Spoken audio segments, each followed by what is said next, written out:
नमस्कार। शोमरतुड़ी एनालिसिस में आपका स्वागत है। आज जो मेरी चर्चा का जो विषय है वो जो कल आपने देखा होगा एग्जिट पोल जो देखे हैं 5 राज्यों के जो एग्जिट पोल आए हैं उसका विश्लेषण करना है और इन एग्जिट पोल से क्या संकेत मिल रहे हैं और भविष्य की राजनीति, भविष्य यानी 2024 के जो लोकसभा चुनाव हैं, जो परिणाम आएंगे, जो 3 दिसंबर को आएंगे, उसका क्या प्रभाव पड़ेगा और अल्टीमेटली देश पर क्या प्रभाव पड़ेगा। तो उससे पहले मैं समस्त राष्ट्रवादी भाइयों से अनुरोध करूंगा, वे लोग जो चाहते हैं कि हमारा देश प्रगति करे, टॉप कंट्रीज में जाए, पहली दूसरी अर्थव्यवस्था बने, फ्लोरिश हो और जो कभी हम सोने की चिड़िया कहलाते थे दोबारा उस गौरव को प्राप्त करें, तो उनसे अनुरोध है कि वे मेरे इस चैनल को सब्सक्राइब करें, शेयर करें, लाइक करें। देखिए, जब तक जो भी वीडियो हम बनाते हैं उसमें बड़ी मेहनत करते हैं, बहुत दिमाग लगाते हैं, बहुत एनालिसिस करते हैं, निष्पक्ष होकर के करते हैं। तो मेरा अनुरोध है कि आप इसको सब्सक्राइब जरूर करें। अब मैं आता हूं कल के एग्जिट पोल के बारे में। देखिए, वैसे तो ओपिनियन पोल भी आते हैं और ओपिनियन पोल क्या होता है कि समय समय के साथ जैसे जैसे प्रचार बढ़ता रहता है उसके साथ चेंज होते रहते हैं, लेकिन एग्जिट पोल को मैं ये मान सकता हूं कि वो ट्रेंड बता देते हैं। मैं ये नहीं कहता हूं एग्जिट पोल जो है बिल्कुल सही होंगे, और आपने कल देखा भी होगा कि हर चैनल पर अलग इसके विश्लेषण आ रहे हैं, हर चैनल जो है अलग परिणाम दे रहा है, क्योंकि भारत की जनसंख्या इतनी ज़्यादा है कि कोई सैंपल लेना इतना आसान नहीं है। मध्य प्रदेश जैसे बड़े क्षेत्र में कितना बीहड़ भी उसमें शामिल है, सब कुछ है, तो वहाँ जाकर के परिणाम सैंपल लेना संभव नहीं है। हाँ, छोटे मोटे प्रदेशों में तो चल जाता है, दिल्ली जैसी जगह पे चल जाएगा, लेकिन मध्य प्रदेश, राजस्थान, इवन छत्तीसगढ़ जो कि एक आदिवासी प्रदेश है, तो इतना आसान नहीं है। तो मैं कल की बात करता हूं। पहले एक मोटे तौर पर जो सबका, जिन चैनल्स का, जिन्होंने अपने एग्जिट पोल पब्लिश किए हैं और प्रिडिक्शन जो दिया है उसके बारे में बताता हूं।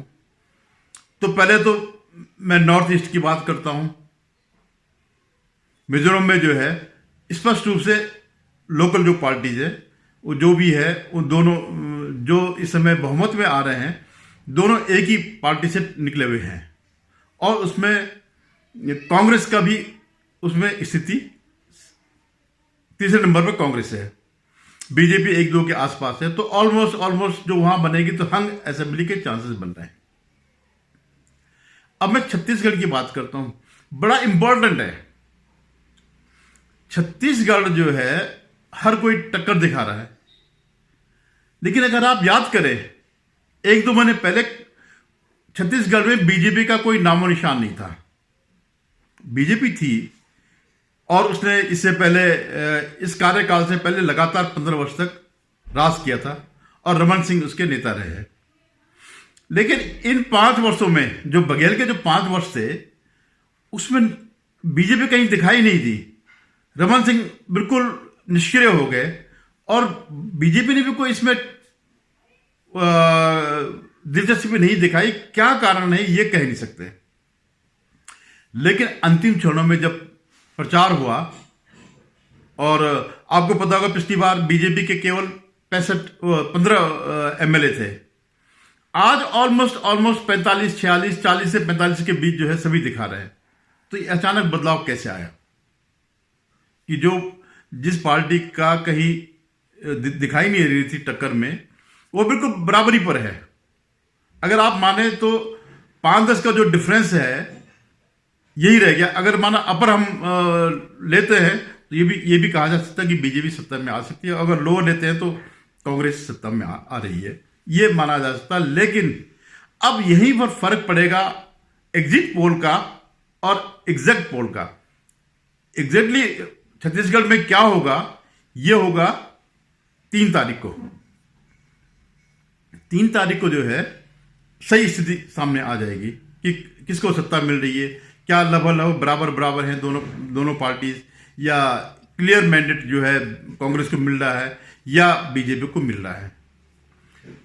तो ऐसे तेलंगाना है, तेलंगाना में भी हंग असेंबली की संभावना लग रही है और वहां पर टक्कर जो दिखा रहे हैं बीआरएस या टीआरएस और कांग्रेस के बीच। एआईएमआई के तो वही अपने 6-7 हैं और 6-7 इनको दिखा रहे हैं, ऑलमोस्ट सभी दिखा रहे हैं। अब जो दो मुख्य राज्य हैं राजस्थान और मध्य प्रदेश, राजस्थान में हालांकि कुछ टक्कर दोनों के बीच टक्कर दिखा रहे हैं, लेकिन मुझे बिल्कुल नहीं लग रहा है कि ये जो है इनके एग्जिट पोल सही है। राजस्थान में हर हालत में बीजेपी सत्ता में आ रही है और मध्य प्रदेश में तो पूर्ण बहुमत से भी बहुत ज्यादा आ रही है, इस बात की संभावना है। कईयों ने तो 150-60 करीबन भी बीजेपी को दिखाया। लेकिन अब मैं एक महत्वपूर्ण प्रश्न पे आ रहा हूं। ये एनालिसिस आपने सारे कल टीवी चैनल में देखे होंगे, एक से एक एक्सपर्ट बैठे थे, वो बताया होगा। लेकिन मैं अब बता रहा हूं कि 3 तारीख के बाद जो मैं एक महत्वपूर्ण कड़ी बता रहा हूं, एक महत्वपूर्ण घटना बता रहा हूं कि 3 तारीख के बाद क्या संभावनाएं हैं और वो भविष्य की राजनीति वो इस बात पर निर्भर करती है कि 3 तारीख को एक्चुअल क्या परिणाम आते हैं। क्या 3 तारीख के बाद जो I.N.D.I. गठबंधन है, अलायंस है, क्या ये टूटेगा या राहुल गांधी का घमंड टूटेगा? आपने इस बीच देखे होंगे कि इन चुनावों से पहले पूरी तैयारियां चल रही थी सबका एक साथ होने की। जितने भी जो अपोजिशन है 2-4 को छोड़ करके सारे के सारे एक हो गए थे। लेकिन इस बीच कर्नाटक का रिजल्ट आ गया और कर्नाटक में कांग्रेस को एक बहुत बड़ी विजय मिली। तो वहीं से जो है कांग्रेस का दिमाग पलट गया। उसने इन राज्यों में जो चुनाव हो रहे हैं, यहां कोई अपने जो अलायंस है, उस इंडी अलायंस के जो पार्टनर हैं, उनसे कोई वार्ता नहीं करी, उनके साथ बैठे नहीं, यहां तक कि अपमानित किया। क्यों? अब आप उसके थोड़ा बैकग्राउंड में जाइए। इससे पहले जब ये इंडिया अलायंस जब बन रहा था तो उसमें क्या था कि जितने भी गैर कांग्रेसी जितने भी इसमें पार्टनर थे, सबका एक ही कहना था कि कांग्रेस उन्हीं राज्यों में लड़े जिन राज्यों में उसकी सीधी टक्कर बीजेपी से है और जहां छत्रप प्रबल है वहां वही लड़े।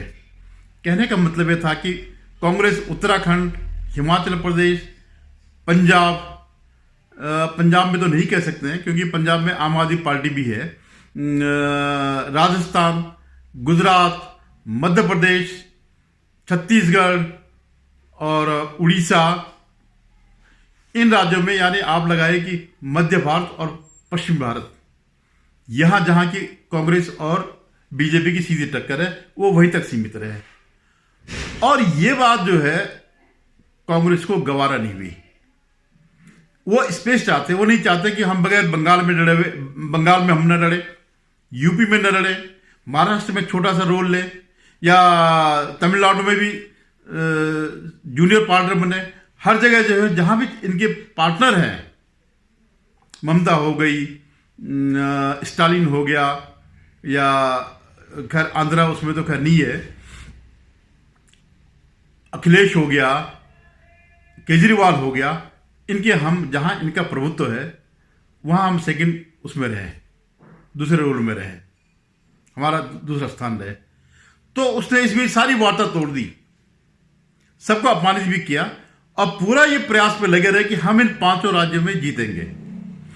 और नेचुरली अगर वो 5 राज्यों में जीतती है तो इस बात की प्रबल संभावना है कि जो छत्रप है वो उनके सामने झुकेंगे।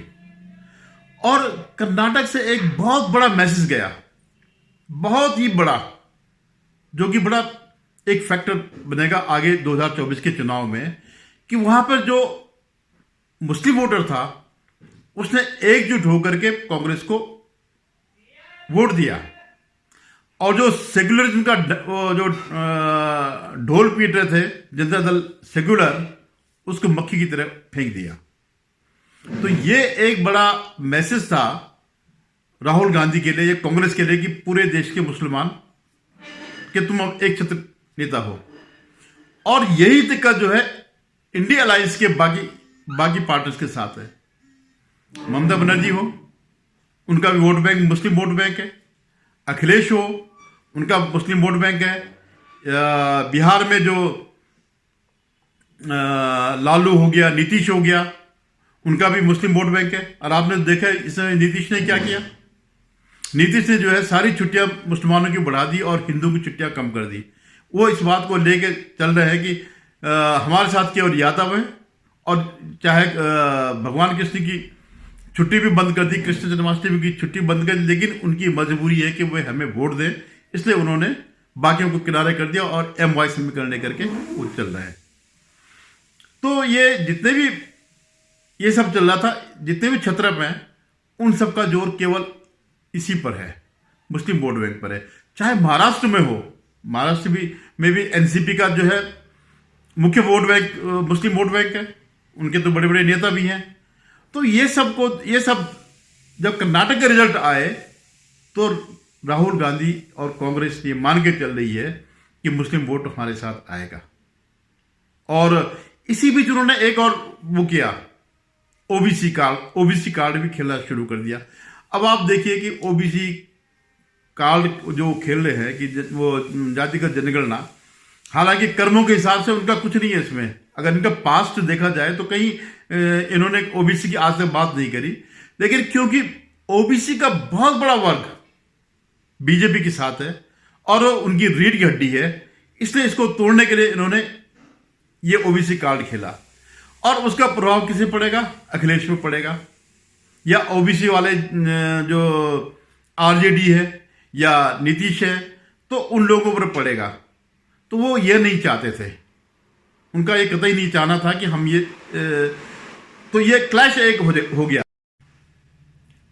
तो ये जो क्लैश है, ये जो है बहुत बड़ा एक टूटन का कारण बन सकता है। अब मैं इन 3 तारीख के चुनाव के बाद की स्थिति के बारे में बताता हूं।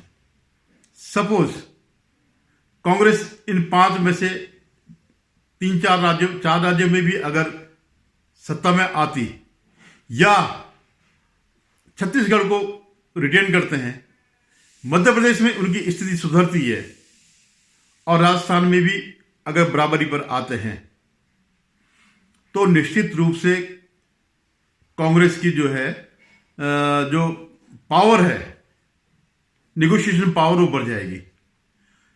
और जो अभी तक जो छत्रप थे उनके लिए दिक्कत हो जाएगी कि उनको शेयर करना पड़ेगा अपने राज्यों में, जो कि वो नहीं चाहते। क्योंकि अब हमारा ममता बनर्जी है, तो उसका सारा दारोमदार केवल बंगाल में है, बंगाल के बाहर कोई पूछता नहीं है। हाथ पांव उन्होंने बहुत मारे गोवा और नॉर्थ ईस्ट में और ऐसे कई जगह उन्होंने वो किया, लेकिन अल्टीमेटली उनके समझ में आ गया कि मैं सिर्फ एक बंगाल की नेता हूं। अब माना DMK स्टालिन है, तो स्टालिन को तमिलनाडु से बाहर कौन जानता है? तो वो भी नहीं चाहेंगे कि जो अल्पसंख्यक वोट है। और इसमें थोड़ा सा एक और भी है, जो कि है भी, अगर मिजोरम में अगर इनको वोट मिल रहे हैं तो क्रिश्चियन वोट मिल रहे हैं, और अगर वही क्रिश्चियन वोट अगर तेलंगाना में भी मिलते हैं, तो ये समस्या जो है सबके लिए हो जाएगी, विपक्ष के, इंडिया अलायंस के, चाहे वो DMK के हों, क्योंकि ये जो 2-3 राज्य हैं तो ऑलमोस्ट इनकी जनसंख्या क्रिश्चियंस की बहुत ज्यादा है। उसमें अगर मुस्लिम भी जुड़ जाते हैं, जैसे केरल में है, तो बाकी जो अलायंस पार्टनर उनके लिए मुसीबत हो जाएगी और राहुल गांधी की बार्गेनिंग पावर बढ़ जाएगी। लेकिन अगर स्थिति ऐसी नहीं रही, जैसे कुछ प्रिडिक्शन आ रहा है कि मध्य प्रदेश में बीजेपी को बहुत बड़ी जीत मिलने वाली है, तो यहां पर इनका ओबीसी भी खत्म हो गया, खैर मुस्लिम वहां था नहीं, और जितने भी इनके जो योजनाएं और इस ढंग के हम 1000 रुपए देंगे, 2000 देंगे, ये सब इस टाइप की जो लुभाने वाली चीजें, वो भी खत्म हो जाएगी। राजस्थान में अगर क्या आनी है, भले प्रिडिक्शन कुछ भी हो रहा हो, एग्जिट पोल कुछ भी बोल रहा हो, राजस्थान में भी जो है बीजेपी आ रही है, अच्छे उससे आ रही है। तो वहां पर भी इनका जो आदिवासी कार्ड है, क्योंकि राजस्थान में भी काफी आदिवासी है, आप तो जानते ही हैं। तो वो कार्ड भी अगर वहां फेल होता है, और अगर ये छत्तीसगढ़ में बीजेपी टक्कर में अगर रहती है, तो आप ये मान के चलिएगा कि राहुल गांधी का घमंड टूट जाएगा। तो ये जो है, ये 3 तारीख के बाद किस ऊंट किस करोड़ बैठता है, ये बहुत मायने रखेगा। और इसी पर जो है इंडिया अलायंस का भविष्य टिका हुआ है। लेकिन ये सब चीजें कब है, ये सब 3 तारीख के बाद पता चलेगी। तेलंगाना का हम मान सकते हैं कि वहां पर जो है, जो क्रिश्चियन है और जो मुस्लिम है वो उनके साथ जा सकते हैं। तो देखिए बड़ा इंटरेस्टिंग होगा। 2024 नजदीक आने वाला कि आप समझिए कि शुरुआत हो गई। और सीएए पर जो कई दिनों से चल रहा था, उसका भी शायद शुरुआत हो जाएगी। धन्यवाद। एक बार फिर मेरा आपसे निवेदन है कि आप मेरा ये चैनल सब्सक्राइब जरूर करेगा और शेयर लाइक करेगा। धन्यवाद। फिर किसी और एपिसोड के साथ आऊंगा।